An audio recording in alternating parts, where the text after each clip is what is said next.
Wondering if climate change has to do with this storm that is still spooling itself out tonight. We'll be back with more on that.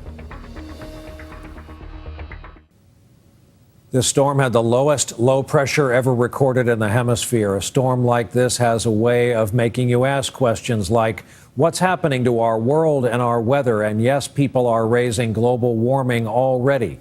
Our report tonight from our chief science correspondent, Robert Bazell.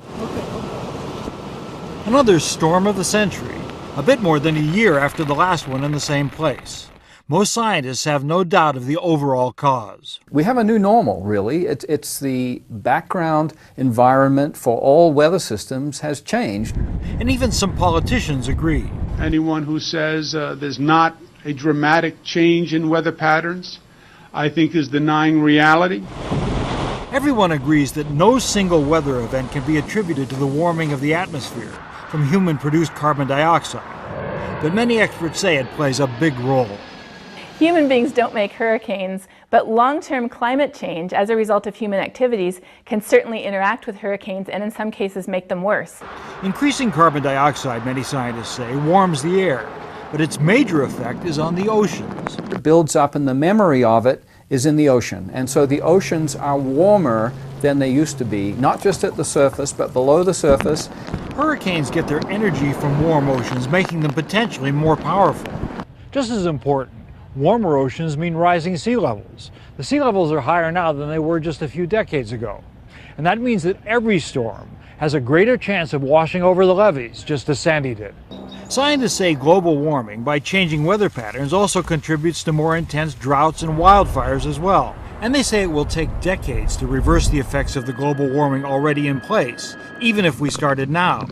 So the new normal is likely to get worse before it gets better. Robert Bazell, NBC News, New York. We didn't promise much optimism there. When we come back, speaking of weather, we'll talk to meteorologist Jim Cantore. He's been riding it out in Manhattan. That after this. So this was another part of the predicted path of this storm. We knew that after it made landfall on the East Coast, this storm was going to run into cold air over the mountains, where it sure did in the appropriately named Snowshoe, West Virginia, upwards of 3 feet. They had blowing snow in Pittsburgh today, tropical storm force winds. Gary, Indiana, 60-mile-an-hour winds. And as we said, this storm is being felt clear west to Wisconsin. An epic weather event over almost half of the country when you look at the map. Who better to talk to than our friend meteorologist Jim Cantore in the Weather Channel, who chronicled the water coming up and over the southern tip of Manhattan last night. Jim, good evening. Yeah, and it didn't take long before we saw everything unfold after that. About an hour, Brian, before the city was, especially the lower part of Manhattan, was crippled. Let's talk about where this storm is now. It's sitting across western Pennsylvania, and it's going to move west of Buffalo tomorrow, then on into Ontario and Quebec. And obviously, it's just a fraction of its former self, but still, breezes, showers, snow, even big waves on the Great Lakes can be continued tonight. And I was listening to your discussion with Governor Christie, and the governor has a tremendous opportunity here, Brian, to lead the charge. He has a chance to rebuild the Jersey Shore, not just to the 100-year floodplain, but the 500-year floodplain, and show, this country that if we're going to survive this changing climate, we have to be smart about it, and we have to prepare for it, because it's events like this, it's events like the heat waves that we've seen, certainly over the past couple of years, the droughts that we've seen are something that we need to prepare for, because they are now the new norm. Well, Jim, I'm glad to hear you say that. That's going to be the trick, whether we can have a beach the way we've classically defined it that also keeps back the forces of nature that just rammed right through here last night. Jim Cantore, southern tip of Manhattan. Jim, thanks for your good work.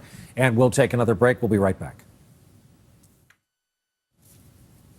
One crucial note about our coverage before we leave you. We're coming back on the air tonight for a special hour of NBC News coverage, 10 o'clock, 9 Central. And, of course, we continue 24/7 on all the broadcasts of NBC News, the Weather Channel, on cable and online. Tomorrow morning, special coverage on Today. We are aware that millions of folks who would normally be a part of our viewing audience can't see us during these long days and nights without power. We are available via portable devices on NBC News apps for iPads, smartphones, and other tablets. I'm Brian Williams. On behalf of our whole team, we hope to see you right back here tomorrow evening. Good night.